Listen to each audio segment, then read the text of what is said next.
Hello students, HPC coaching classes में आप सभी का स्वागत है। आज हम लोग प्रीवियस ईयर क्वेश्चन पेपर करने वाले हैं। तो ये जो आपका फाइनल एग्जाम का जो क्वेश्चन पेपर होता है ये 80 मार्क्स का होता है।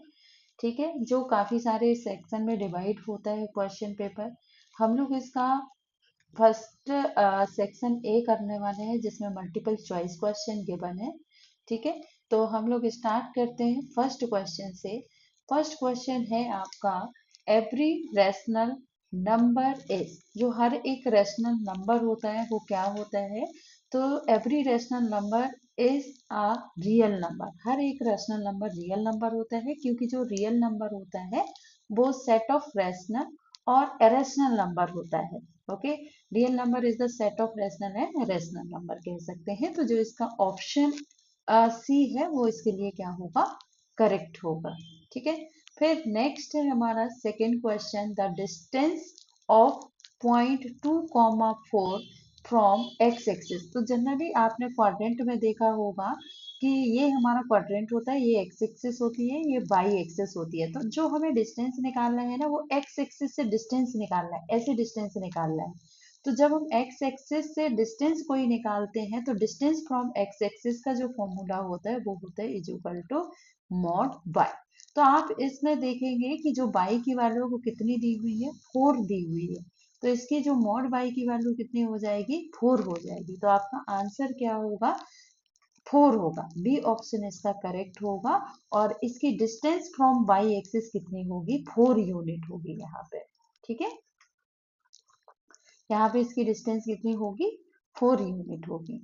नेक्स्ट क्वेश्चन है, आप चाहें तो मैं इसका फॉर्मूला लिख देती हूँ। ये हमें लिखना है डिस्टेंस फ्रॉम, यहाँ मैं लिख देती हूँ distance from x axis, from x axis is equal to mod y, इसका फॉर्मूला होता है। ठीक है, similarly distance from y axis is equal to mod x आपका फॉर्मूला होता है। ठीक है, तो जो सेकेंड क्वेश्चन है इसका आंसर आपका बी हो जाएगा। थर्ड क्वेश्चन जो होगा, the degree of the polynomial, इन दोनों की क्या करनी है? हमें डिग्री निकालनी। एक्चुअली ये 1 मार्क का क्वेश्चन होता है, तो डायरेक्टली हम इसको फाइंड आउट कर सकते हैं। जो वेरिएबल ये एक्स पावर 3 है और इसको एक्स पावर 2 के साथ हम क्या करेंगे, ये माइनस एक्स स्क्वायर हो जाएगा, ये नेगेटिव टर्म है, और ये क्या हो जाएगा? X power 3। इन दोनों का हम क्या करेंगे? आपस में मल्टीप्लाई कर देंगे। जब मल्टीप्लाई करेंगे तो माइनस एक्स पावर 5 मिलेगा हमें। हमें सिर्फ इसकी पावर से लेना देना है, बाकी ये नेगेटिव आ रहा है पॉजिटिव आ रहा है, इससे हमारा कोई लेना देना नहीं है, राइट? क्योंकि क्वेश्चन में सिर्फ किसकी बात कर रहे हैं? डिग्री की बात कर रहे हैं। तो इसकी डिग्री कितनी हो जाएगी? 5 हो जाएगी। ठीक है, तो जब इसको आपको इसको पूरा मल्टीप्लाई करने की भी जरूरत नहीं है, सिर्फ वेरिएबल और वेरिएबल का मल्टीप्लाई कर दीजिए, आपको हाईएस्ट जो पावर है एक्स की वो मिल जाएगी, और वही आपकी क्या होगी? डिग्री होगी। तो यहाँ पे आपका ऑप्शन ए करेक्ट होगा। नेक्स्ट क्वेश्चन नंबर 4 है, according to the Euclid fifth postulate, the pair of angle having the sum less than 180 degree is। ठीक है, हमें क्या बताना है कि जो पेयर ऑफ एंगल है उसका सम क्या होना चाहिए? 180 डिग्री होनी चाहिए। उसके लिए कौन सा ऑप्शन करेक्ट है अकॉर्डिंग टू दिस डायग्राम? ठीक है, तो जो हमारे पास फिगर 1 है इसके अकॉर्डिंग जो हमारे पास सम ऑफ टू एंगल होगा वो लेस देन 180 डिग्री कहाँ मिलेगा? अगर आप यहाँ पे चेक करें, अगर आप 2 और 4 को ऐड करते हैं तो मोर देन 180 मिलेगा, क्योंकि ये जो एंगल है ना मोर देन 90 डिग्री है। ठीक है, लेकिन अगर आप 1 और ये 3 को ऐड करें, ठीक है, तो आपका जो आंसर है वो लेस देन 180 मिलेगा, क्योंकि ये जो है एक्यूट एंगल, एंगल 1 जो है क्या है? आपका एक्यूट एंगल है, मीन्स लेस देन 90 डिग्री है। और एंगल 3 जो है ये भी कहीं ना कहीं नियर टू 90 डिग्री है, बट ये भी एक्यूट एंगल है। जब आप दोनों को ऐड करेंगे तो लेस देन 180 डिग्री ही मिलेगा आपको। ठीक है, by looking this diagram only. Okay, so यहाँ पे जो आपका आंसर होगा वो क्या होगा? सी ऑप्शन इसका करेक्ट होगा।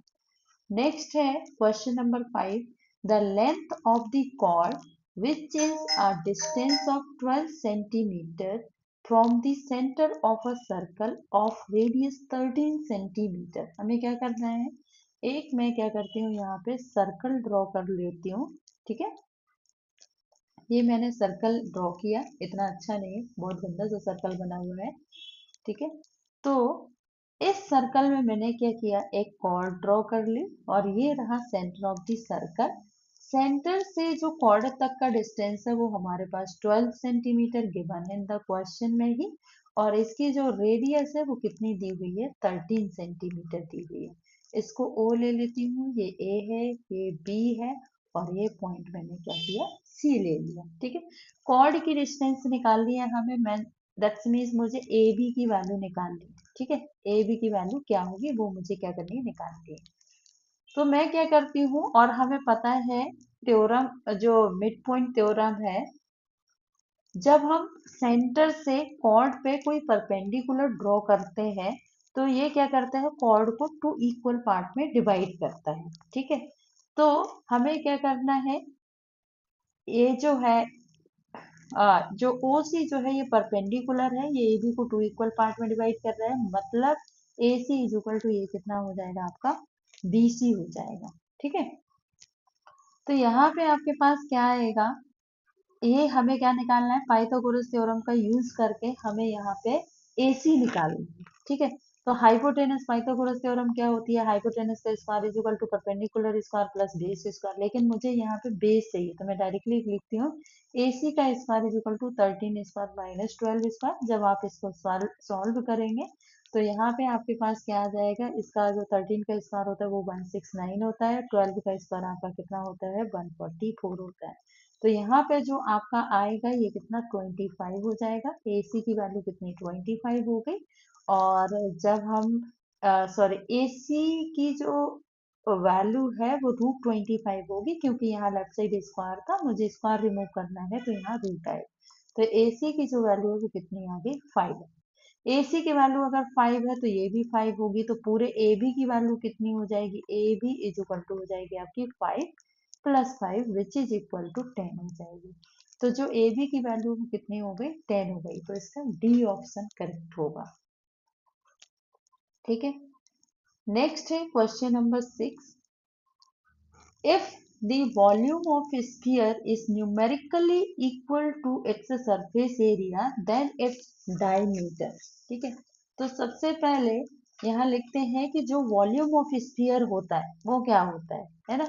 तो जो वॉल्यूम ऑफ स्फीयर होता है ना, volume of sphere is equal to होता है 4/3 πr³ होता है, और जो सरफेस एरिया होता है ना स्फीयर का वो होता है 4πr²। ये दोनों इन्होंने कहा कि इक्वल है, मैं इक्वल रख के देख लेती हूँ, है ना। तो मैंने क्या लिखा यहाँ पे, 4/3 πr³ is equal to 4πr² आ जाएगा आपका। ठीक है, यहाँ देखेंगे 4 से 4 कैंसिल हो गया, पाई से पाई कैंसिल हो गया, और ये हमारे पास कितना बचा, r⁻³ इज इक्वल टू ये कितना है, r²। तो r² से ये r² यहाँ कैंसिल होगा तो 1r बचेगा, राइट। और ये 3 इधर कितना हो जाएगा, r/3 इज इक्वल टू 1 बचा, तो r इज इक्वल टू आपका कितना, 3 हो जाएगा यहाँ पे। ठीक है, तो रेडियस हमारी इस क्वेश्चन के लिए जो थी ना, वो रेडियस कितनी आ गई, 3 आ गई।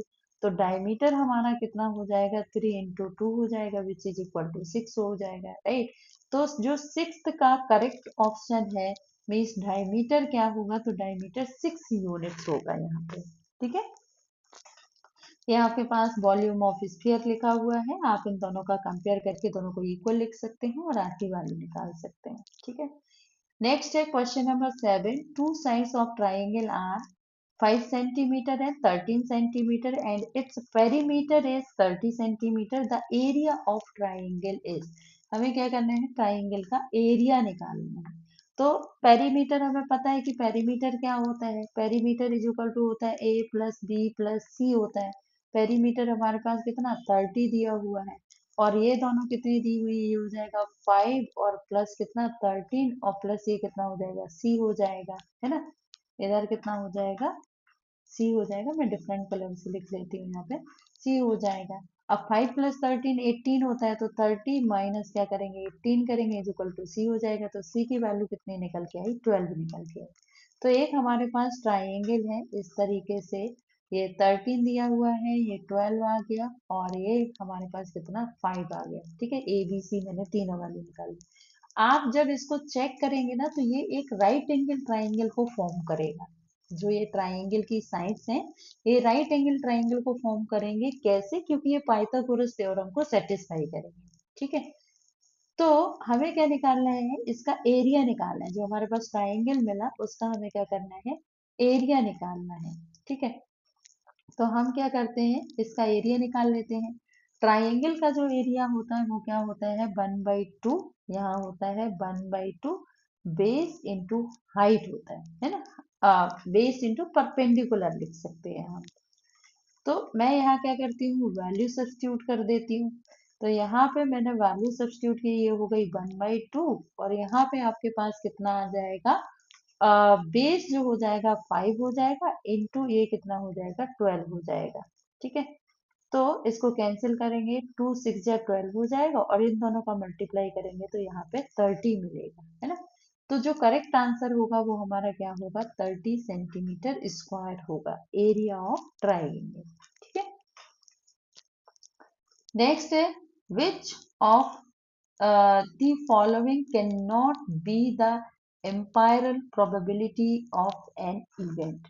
ठीक है, तो ये नॉट भी आ रहा है ना। Which of the following can not be the empirical probability of an event. तो हमें क्या करना है? गलत ऑप्शन सिलेक्ट करना है यहाँ पे, विच इज रॉन्ग। ठीक है, then for this question that will be correct. ठीक है, तो मैं क्या करती हूँ, हमें ये बताना है कि ऐसा कौन सा ऑप्शन है जो प्रोबेबिलिटी के रूल को फॉलो नहीं कर रहा है ना। तो हम हमेशा जो सक्सेस और फेलियर की प्रोबेबिलिटी का सम होता है वो हमेशा 1 होता है, राइट। आप यहाँ पे देखेंगे 1 होता है या लेस देन 1 होगा। ठीक है, जब आप इसको सॉल्व करेंगे ना तो ये कुछ आएगा आपका 0.6 समथिंग आएगा, राइट। जब हम इसको सॉल्व करेंगे तो ये कितना आ जाएगा हमारे पास? 2 1 जा 2 और 2 5 जा 10, मतलब ये मोर देन बना रही है ना। तो यही हमारा क्या हो जाएगा? रॉन्ग ऑप्शन हो जाएगा। जो रॉन्ग है वही इस क्वेश्चन के लिए सही है, राइट। तो ये जो बी ऑप्शन है ना ये करेक्ट होगा, क्योंकि probability can not be greater than 1, it will be 1। ठीक है, और less than 1, it can be less than 1 और 1। ठीक है, फिर आएगा आपके पास 9th क्वेश्चन, फिगर 2। यहाँ पे हमारे पास ये फिगर दिया हुआ है, एल और एम क्या है? एक दूसरे के पैरेलल लाइन गिवन है। Then the value of x, हमें क्या करना है? इसमें एक्स की वैल्यू निकालनी है। तो ये काफी सिंपल क्वेश्चन है। सबसे पहले हमारे पास ये क्या कर रहा है? जब भी इस तरीके से जेड जैसा फॉर्म होगा तो इसके अल्टरनेट इंटीरियर एंगल क्या होते हैं? इक्वल होते हैं, है ना। तो ये हमारा 60 डिग्री एंगल है, तो ये हमारा ये भी 60 डिग्री एंगल हो जाएगा। अब ट्राइंगल के 3 एंगल का जो सम होता है वो 180 डिग्री होता है। तो ऐड कर लेते हैं सारे ट्राइंगल के एंगल को, right. Angle A plus angle B plus angle C is equal to कितना हो जाएगा? 180 डिग्री हो जाएगा। एंगल ए यहाँ पे सिर्फ ओनली मैं किसके? ट्राइंगल ए बी सी के लिए सॉल्व कर रही हूँ, ट्राइंगल ए बी सी के लिए सॉल्व कर रही हूँ, तो एक्सटीरियर एंगल नहीं लेना है हमें यहाँ पे। तो ये कितना हो जाएगा? x हो जाएगा, और फिर ये कितना हो जाएगा? 60 हो जाएगा। ये कितना? 80 इज इक्वल टू, ये एक्चुअली 80 इज इक्वल टू कितना? 180 हो जाएगा। दोनों को ऐड करेंगे तो x प्लस 60 प्लस 80 140 हो जाएगा, इज इक्वल टू कितना हो जाएगा? 180 हो जाएगा। x is equal to 180 minus 140 हो जाएगा। आंसर हमारे पास 40 डिग्री आएगा। तो इसका जो करेक्ट आंसर होगा वो कितना हो जाएगा? 40 हो जाएगा। ठीक है, हमें क्या करना है? सबसे पहले इस डायग्राम को देखना है। इस डायग्राम में हमें पता है कि जो एल और एम जो है वो पैरेलल लाइन है। फिर हम देखेंगे कि जो एंगल ये 60 डिग्री है और एंगल बी जो है अल्टरनेट इंटीरियर एंगल है, तो दोनों इक्वल होंगे। तो ये भी 60 डिग्री हो जाएगा। फिर ट्राइंगल के 3 एंगल को सम करेंगे, सम करके हम क्या करेंगे? इसकी वैल्यू निकाल लेंगे। ठीक है, और हमारे पास आंसर आएगा यहाँ पे 40। नेक्स्ट है question number 10। The diagonal of a parallelogram, parallelogram के डायगोनल्स की जो क्वालिटी होती है वो क्या होती है? एक दूसरे के इक्वल होते हैं, एक दूसरे को बाइसेक्ट करते हैं, एक दूसरे के परपेंडिकुलर होते हैं, bisect each other at straight angle. तो हमारे लिए जो इसका करेक्ट ऑप्शन होगा वो होगा एंगल बी। जो पैरेललोग्राम है उसमें जो हर हाल में जो उसके डायगोनल्स होंगे वो एक दूसरे को बाइसेक्ट करेंगे, ठीक है, एक दूसरे को इक्वल पार्ट में डिवाइड कर देंगे, ठीक है। तो ये थे आपके मल्टीपल चॉइस क्वेश्चन। अभी हम लोगों ने 10 क्वेश्चन इसके कंप्लीट किए। इसका आगे हम लोग नेक्स्ट वीडियो में कंप्लीट करेंगे। So thank you so much for watching this video. मैंने कुछ 9 सीबीएसई के स्टार्टिंग चैप्टर्स भी कराए हुए हैं, उसका जो लिंक है आपको डिस्क्रिप्शन बॉक्स में मिल जाएगा, तो वो काफ़ी हेल्पफुल होंगे आपके इस टाइप के क्वेश्चंस को सॉल्व करने के लिए। तो आप उनको प्लीज़ देखिए, और आप चाहें तो टेलीग्राम में एचपीसी क्लासेस के नाम से चैनल है, उसको आप ज्वाइन कर सकते हैं, जिसमें आपको काफ़ी सारे इंपॉर्टेंट क्वेश्चन मिलेंगे, उसके सॉल्यूशन मिलेंगे, और आपको 9 सीबीएसई के नोट्स भी मिलेंगे। So thank you so much.